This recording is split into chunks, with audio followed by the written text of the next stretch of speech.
Ishte një seancë në vazhdim të çështjes për shkarkimin e ish-drejtorit të Ujësjellsit.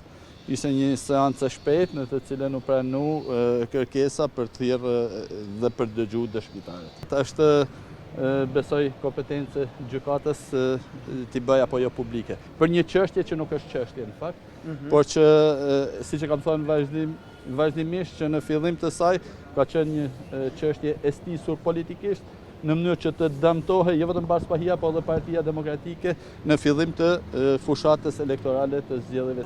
Më mirë se askush tjetër, qytetarët shkodran kanë qenë koshient dhe kanë dhënë përgjigjen e tyre nëpërmjet votës. Kanë qenë koshient për faktin që ka qenë një sulm politik, luftë e jashtëzakonshme në kushte krejtësisht të pabarabarta, me shtetin të bërë një me krimin, me përdorimin e gjitha resurseve publike, shtetërore, në funksion të tjetërsimit të vullnetit edhe të qytetarëve të Shkodrës.